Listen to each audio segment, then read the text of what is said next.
A new sign has begun appearing by the side of the road, now warning drivers of the presence of a radar camera. While it comes after they may have been snapped, it's part of a new attempt to bring radar cameras into more visible positions. Commissioner Lauer has instructed police to no longer conceal the devices or place them at the bottom of hills. But even some of the new positions aren't too visible. Unfortunately, the breakdown lanes here are quite narrow, and officer safety is one of our prime concerns. Police argued that the Joel's Bridge site should stay, but there were complaints. Notorious for being at the bottom of a downhill stretch, this location also meant police were completely hidden behind the rock. But they claim they were merely here for protection in case there was an accident and they were hit by traffic. Well, you'll always get that cry that the police are acting in a manner of secrecy and hiding behind rocks, but the only safe place is for the officer to sit behind that rock, which is approximately 50 metres, 70 metres down south of Joel's Bridge. Police say the cameras are set up to catch drivers who are well over the limit, and the whole argument can be avoided if you stay within the law.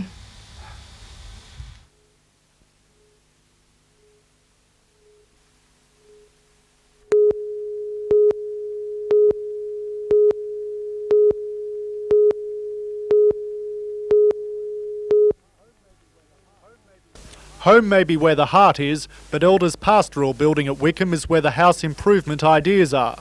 Virtually everything that opens and shuts is on display at the 10th Newcastle Home Improvement and Leisure Pleasure exhibition. From tradition in teak to high-tech treats, more than 100 exhibitors are enticing the thousands of visitors. And while the recession's hitting the hip pocket nerve, it hasn't dulled demand for things of home and hearth. I think it's increased people's awareness of home improvement. They've seen the home as their best investment. Still, if you're looking for a way to unearth $1 to do up the home, the Newcastle Craft Gem and Treasure Expo may be the go. 200 stall holders are giving visitors the dirt on fossicking for a fortune. But all that glitters is not gold at the expo.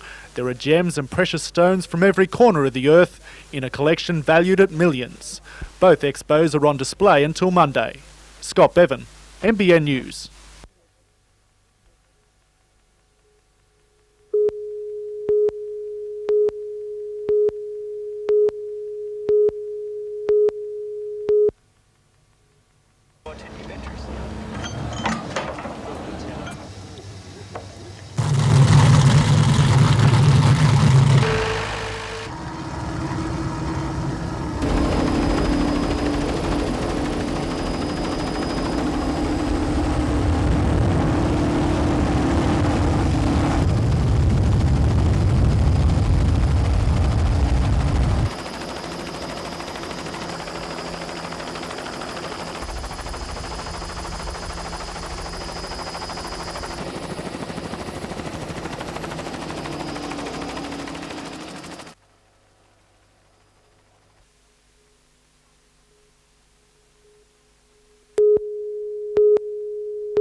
The parade moved through the main street up to the showground, leading the way a flock of sheep.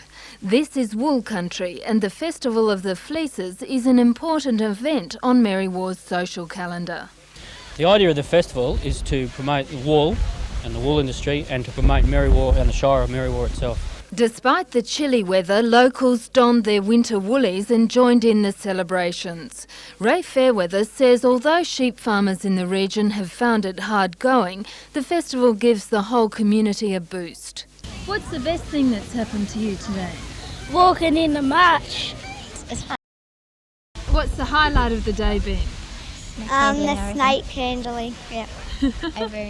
The entertainment will continue tomorrow with sheep shearing competitions, rides for the kids and a fireworks display. Jane Anderson, NBN News.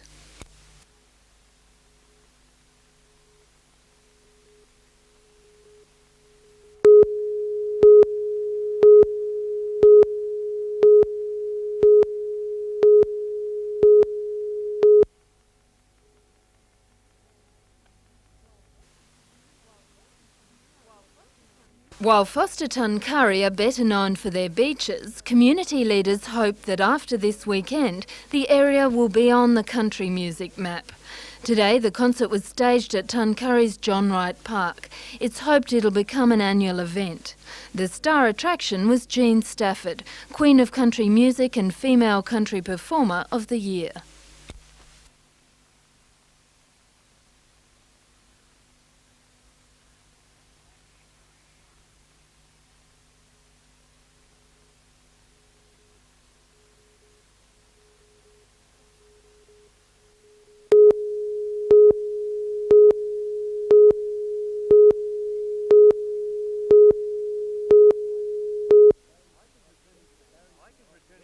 Hikers returning to the Barrington Tops guest house last night reported snow falling in a coverage of 16 to 18 centimetres in isolated areas near Carey's Peak, 2.5 hours hike from the lodge.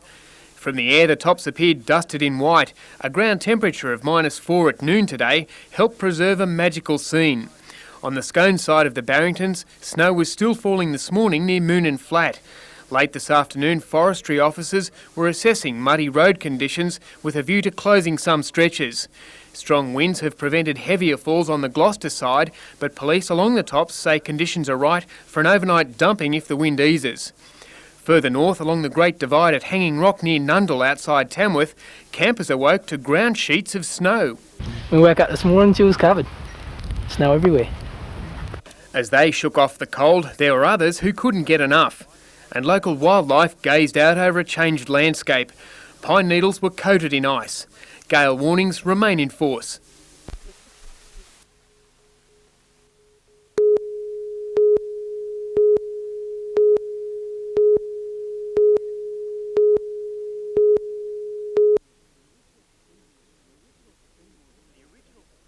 The original steam launches all but disappeared early this century, but members of the Australian Steamboat Association like to think they're recreating a lost era in our maritime history. Enthusiasts came from all over the state to back creeks of Lake Macquarie with their painstakingly built replicas, some on a grand scale, others more experimental like this smooth-running steam-powered canoe, or a tried and true Blaxland Pup original. It was time to feed the furnace and break out morning tea on the steam launch Ware as the little flotilla of craft meandered on their way.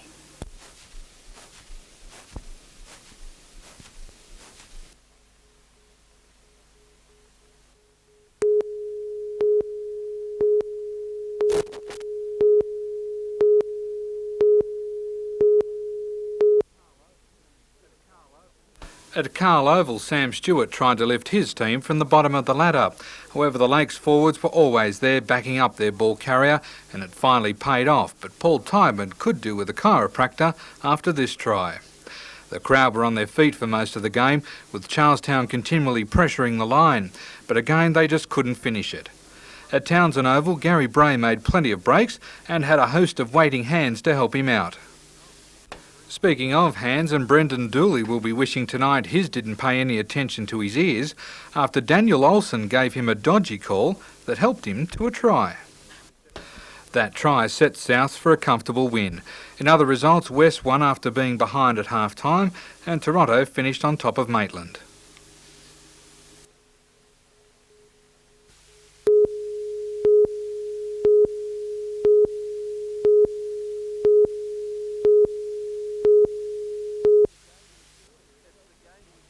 It's the game we usually associate with the US, but baseball is thriving in Australia and the Hunter Eagles are ready to fly.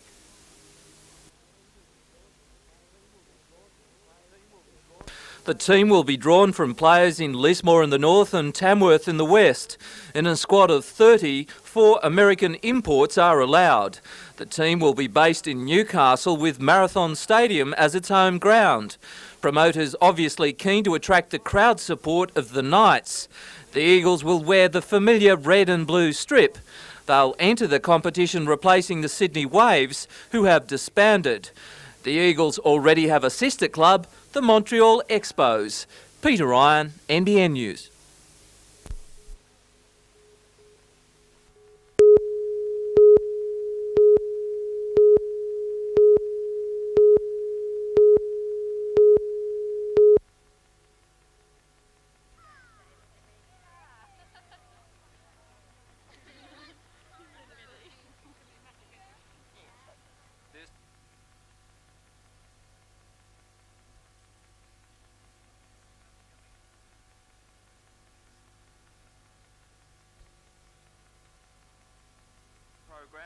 has learnt to ride and maintain his pony like any other horseman. It isn't just riding pony rides for kids. We're trying.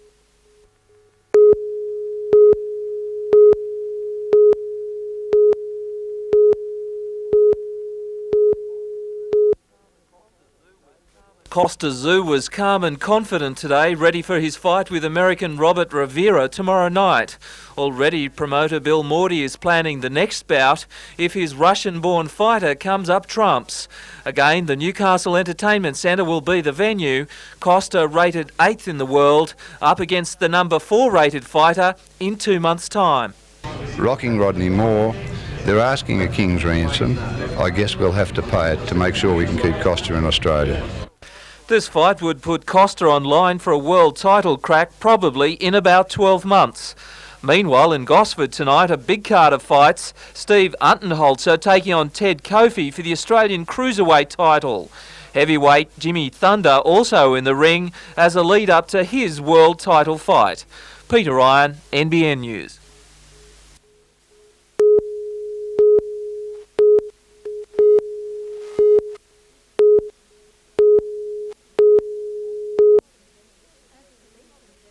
As police and demolition workers hovered, squatter Stuart Neary packed everything he owned into a hired station wagon.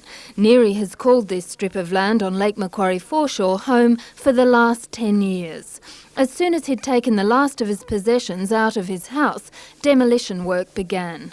Tonight I have absolutely no roof over my head for 8 puppies, the stock bitch that was dumped in the park and myself. So I have no idea. The eviction was ordered by Lake Macquarie Council after a long-running battle over the land. Council now owns the foreshore and it doesn't want squatters living there. He was given appropriate notice as a residential tenant to leave, and he chose not to take any notice of that. Stuart Neary says he'll sue the council for compensation. Mr Neary was one of several dozen squatters who made this scenic spot on the shores of Lake Macquarie his home. The others left before workers started ripping down and burning the shanties. Council says one of the houses on the foreshore may be given a heritage listing, but the rest of the land will be converted into a park for all the public to enjoy. Jane Anderson, NBN News.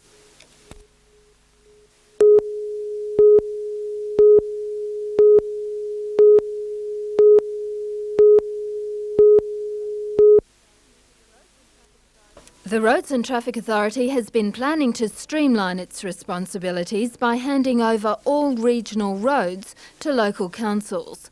Local member for Port Stephens, Bob Martin, is concerned about the ramifications of this proposal. Areas like Nelson Bay Road from Williamtown to Mayfield, Madawi Road, Richardson Road would be handed back to local government. Now that's not good enough because they're in an appalling state and local government just can't afford it. Bob Martin believes that if the plan goes ahead, funding from the government for roads would quickly dry up. The way they do it is that they hand over the responsibility, give funding for the first year and then conveniently forget the second and third year, and then the councils have to wear that. Minister Bruce Baird admits that in the face of opposition he's reconsidering the proposal. Well, I wouldn't jump too early in terms of their concern, because from what I've heard so far from local government, that nobody is in favour of the transfer of the regional roads to the local government. It's very unlikely I'd be moving. The Minister plans to discuss the issue with local councils. Jane Anderson, NBN News.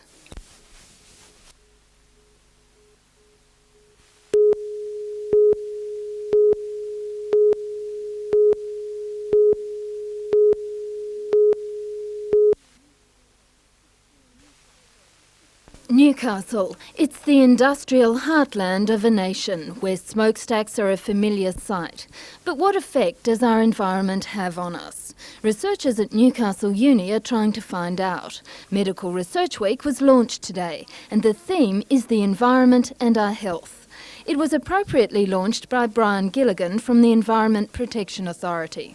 We are always relying on good science from medical research to be able to define where we should be setting the limits and what we should be striving for, whether it be in performance of industry or other emissions to the environment, in order to safeguard human health. A wide range of research projects has been undertaken. As well as looking at the impact lead and toxins have on us, scientists are investigating air quality and asthma, sun exposure and skin cancer, and exercise and its effects on our internal environment.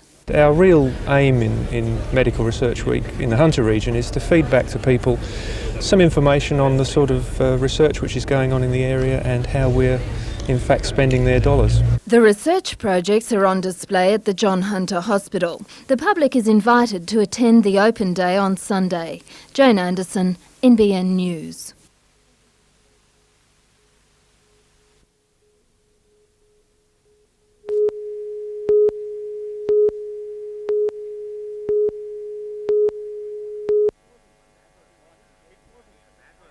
It wasn't a matter of life and death today, but timing and discipline were essential for volunteer bushfire brigade teams competing in a regional championship at Rathmines on Lake Macquarie.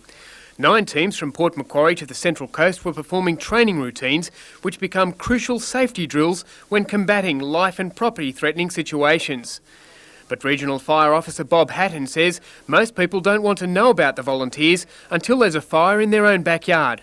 We'd like to see people come and join our organisation. We never have enough volunteers. It's a purely volunteer service.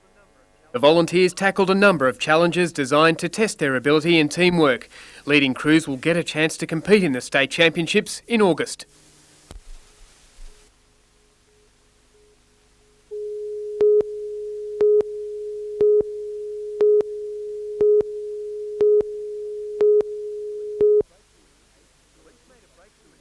Police made a breakthrough in the case of George Woodcock's killing yesterday when they arrested a 28-year-old man in Sydney.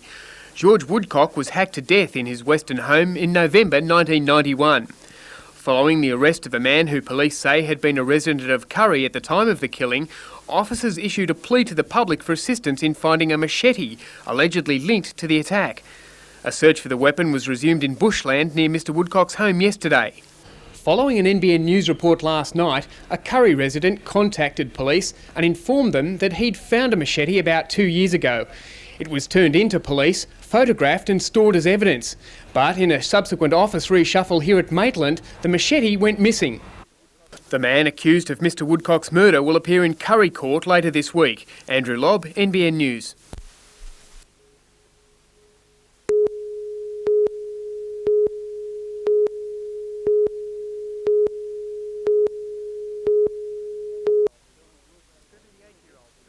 "78-year-old Thelma Wilson had just turned in for the night in her Hallidays Point home when the fire broke out. Her daughter, who lives next door, raised the alarm, but desperate efforts by neighbours to reach Mrs Wilson failed as flames engulfed the house. When volunteer firefighters and the Foster Brigade made it to the isolated area, little more could be done than to contain the blaze. The time factor beat us. It's thought the fire started in the kitchen or dining room area, but the cause is unknown.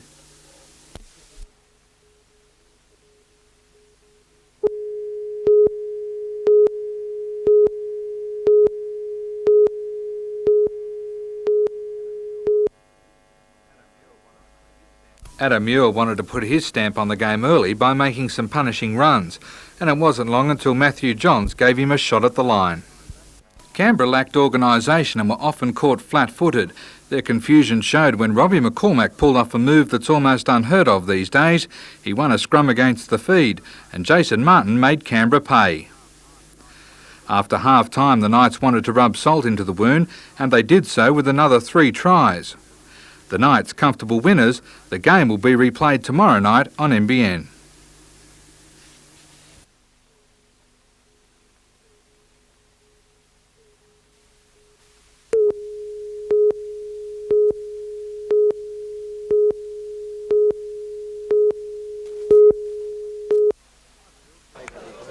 Highfields were always in control against Maitland. Most of the first half was played in the Magpies' quarter and it paid dividends. That was the first of a hat-trick of goals for Jason Kalski. Highfields' confidence was soaring and it showed in the final scoreline. At Wickham, Croatia played a well-matched game against West Wallsend. Wickham, though, finished winners.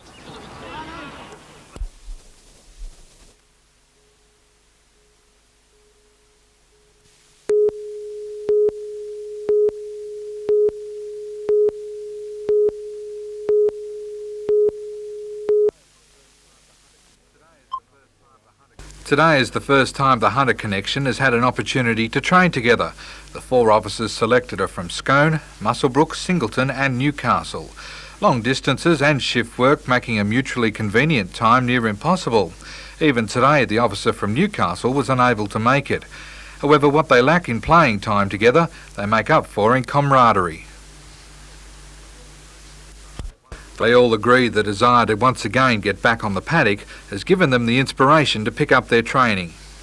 I've actually been training up to 10 hours a week, which is pretty unnatural for me. And after treating so many football injuries through work, you'd think they might shy away from the sport.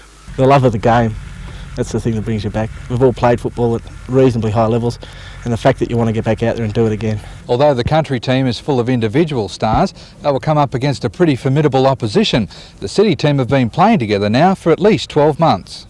The city boys also have a few aces up their sleeve. I have heard in the last fortnight there is one particular grade player who reigns from North Sydney Club, who I'm not sure is being graded at the moment, but he's playing at the wing.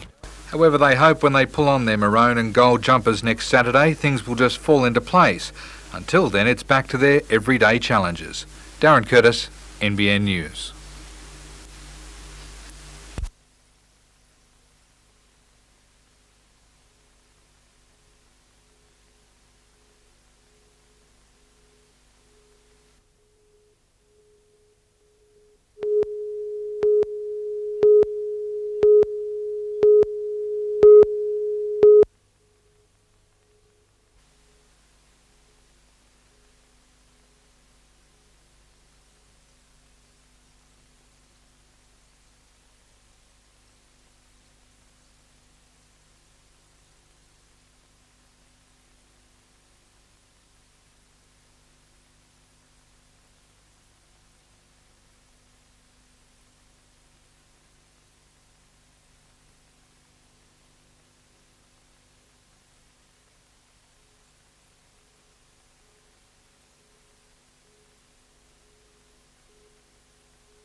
With students from kindergarten to high school performing, this year's dance festival has proved to be the biggest one yet.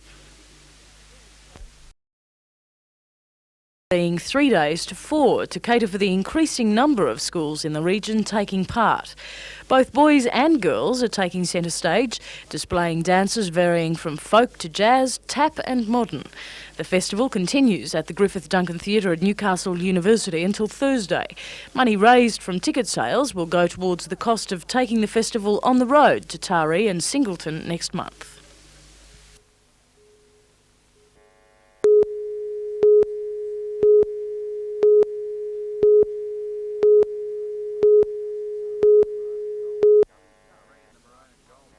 Taree in the maroon and gold picked up the intensity at half-time with the scores locked at 1-1. Muswellbrook's John Apps felt the full brunt of one of their goal attacks. He was hit on the temple and taken to hospital with a minor head and arm injury. There was very little between the two teams, however Taree managed to get the points on the board. They now advance to the next winners round in Sydney.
22-year-old Darren James Windsor went before the court after being charged overnight at Gunnedah. He entered no plea for the 3 charges: attempted murder, shooting with intent to cause grievous bodily harm and malicious wounding. Bail was refused for the 22-year-old and the case was adjourned until tomorrow, when Windsor is due to appear before Inverell Court. Police allege that Windsor shot 64-year-old farmer Peter John Money 3 times last Tuesday night. Mr Money was standing in his kitchen when he was allegedly shot through the window. He tried to call for help but was shot twice more, one bullet hitting his right arm, the other his wrist. After struggling outside, he was found by a farmhand who took him to hospital. He was transferred to the Tamworth Base Hospital from Bingara Hospital but has now returned home after recovering from the incident.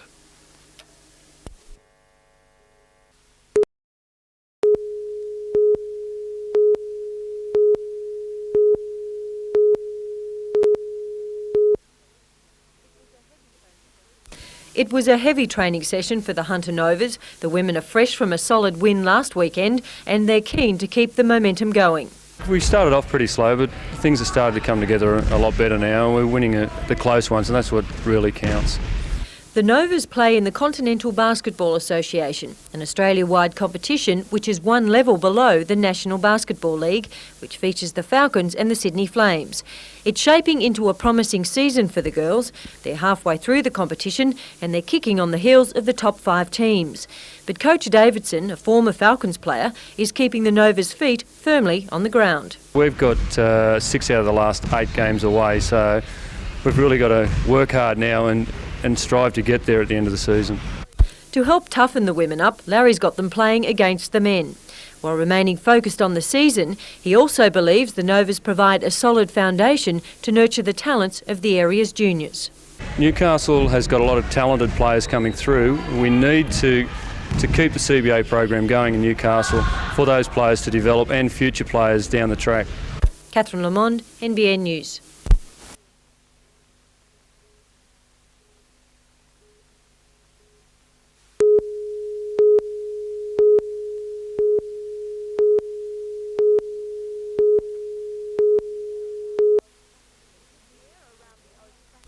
The air around the oak factory at Hexham this morning was as fresh as a daisy. However, it's not always that way.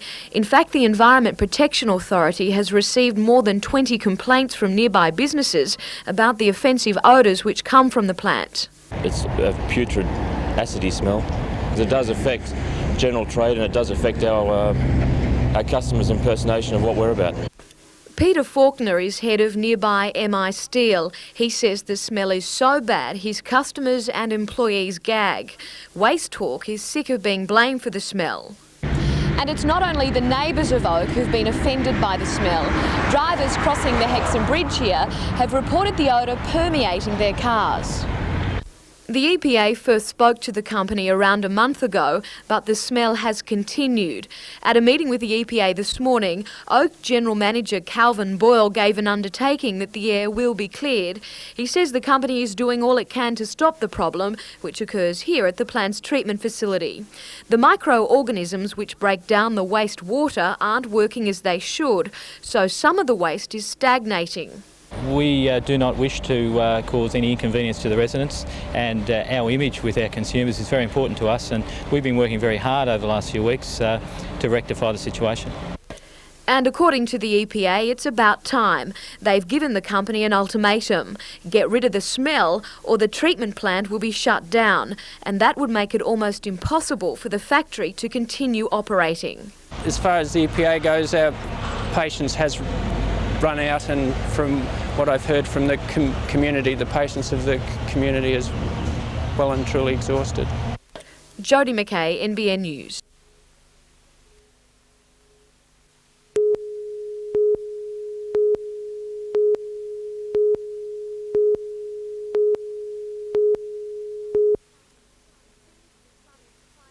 It seems the sun is finally shining on the Hunter Mall. Retailers have long complained about a shift away from the city centre, but it appears customers are coming back and retailers are happy. It's great to see people around though, because if they're around, obviously, hopefully, they're spending money. Proof of the pudding is in the register.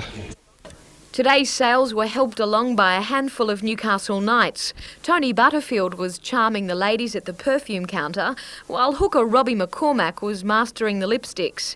Up the road, Adam Muir was assisting at Gentleman's Outfitters, Mark Glanville was giving hair tips, and Captain Michael Hagan doing the right thing by the Littlies.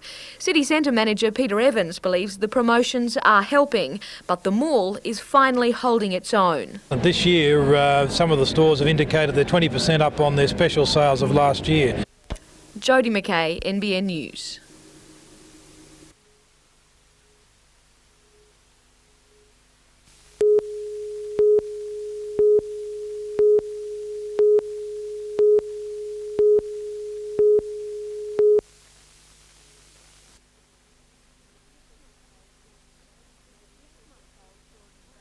Six-month-old Jordan Baker may be sleeping peacefully now, but without the oxygen she's receiving, it would be a different story. Well, Jordan had very rapid breathing and the chest wall was really working very hard. Jordan has bronchiolitis, a virus which affects tiny airways in the lungs. The condition starts as a common cold, but quickly progresses, causing the child to have difficulty breathing. This infection causes 1% of all babies to be hospitalised during their first year of life. Unfortunately, there's no drug treatment, and like most colds and virus infections, it has to run its own course. But unfortunately, a number of the babies need to be admitted to hospital. In hospital, children will be given oxygen or a drip if they need it. Professor Henry says that little can be done to prevent a baby getting bronchiolitis. However, the risk can be reduced by breastfeeding and also by ensuring that nobody smokes near the child. Jane Anderson, NBN News.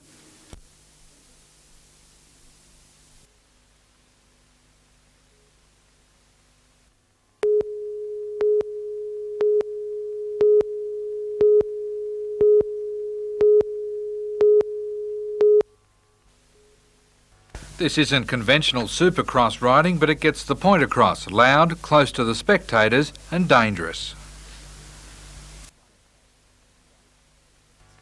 Next week, the world's best will be flying through the Newcastle Entertainment Centre on a special indoor track made from hundreds of tonnes of dirt.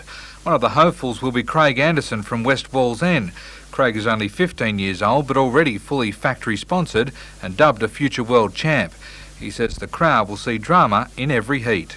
Yeah, there's heaps of bikes in the first corner, a few crashes, but if you get the whole shot, well, you're pretty lucky. If you fall off, you get it run over, but yeah, you can't help bad luck. On the Central Coast today, the state's latest indoor sports complex was opened at Terrigal. The basketball centre cost $1.9 million. First to use the multi-purpose courts was former Australian netball captain Anne Sargent. And it's just superb. I mean, the court surface is really beautiful. So, I mean, I'd be delighted to play on it, so the kids should be thrilled. Although Workman was still completing the finishing touches during this morning's coaching clinic, the first team competitions begin next week. And on the coast over the weekend, Avoca Beach will be the venue for the Australian IRB Championships. If the swell's up, the action will be nothing less than spectacular. The first heats get underway tomorrow morning at 8 o'clock.